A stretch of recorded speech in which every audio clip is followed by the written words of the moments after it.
Une aide un peu particulière. Je venais de tenir une de mes premières réunions. Un homme relativement jeune, il avait une allure plutôt douteuse, se fraya un passage jusqu'à moi et me demanda un entretien. Aimablement, je le renvoyai à un négociant en gros de Hambourg. Monsieur X en l'assurant que celui-ci aurait certainement le temps de l'aider dans ses problèmes. Mais non, ce n'était pas lui, c'est moi qui devais le faire. Gentiment, mais fermement, je refusai. Mais écoutez-moi donc 5 minutes, et vous comprendrez pourquoi c'est à vous que je veux parler. Il serait préférable de vous adresser à l'un des hommes de notre groupe, dis-je pour le dissuader. Non. En tant que femme, vous pouvez bien mieux m'aider, jugez par vous-même. Poussant la grande table entre nous deux, nous avons pris place. Et alors, toute sa misère fut étalée en plein jour.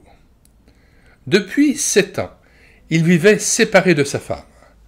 Dans un moment de colère, les 2 époux étaient partis, chacun de son côté, avec l'intention de divorcer. Mais il n'était finalement pas allé jusque-là. Sa femme ne connaissait pas son adresse, mais il lui faisait régulièrement parvenir de quoi vivre. On l'avait envoyé en cure pour son cœur, et c'est ainsi qu'il était venu à nos réunions. Au début, c'est la curiosité qui l'avait attiré chez les piétistes, entre guillemets. Mais ensuite, il a été saisi par la parole de Dieu, annoncée en toute simplicité. Et elle ne le lâchait plus. Il n'a eu de repos que quand il a eu la certitude du pardon de ses péchés et de son salut en Jésus-Christ.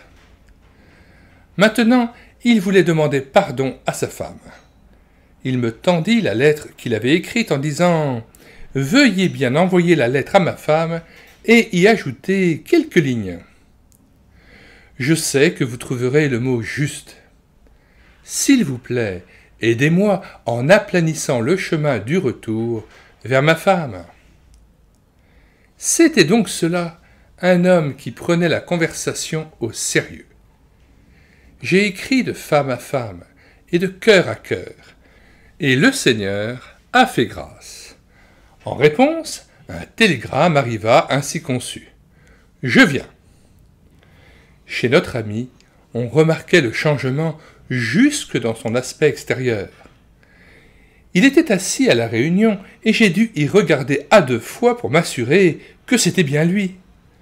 Les favoris avaient disparu ainsi que la permanente.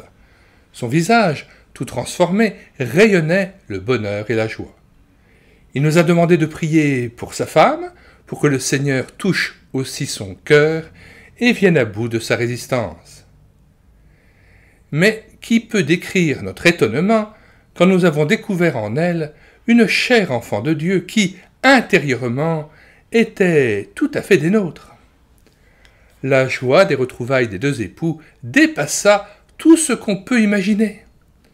Leur témoignage impressionna plus d'une personne.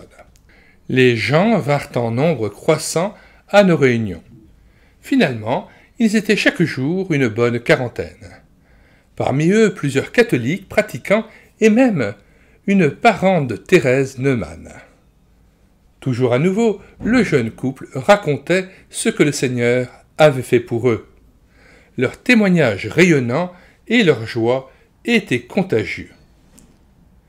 Oui, Gustave Knack, 1806-1876, a raison lorsqu'il chante. Quand souffle le vent de Dieu de son trône de gloire et qu'il passe en ces bas lieux, c'est le moment de croire. Quand quelques pauvres pécheurs fuient le feu éternel, c'est un cri de bonheur qui monte jusqu'au ciel.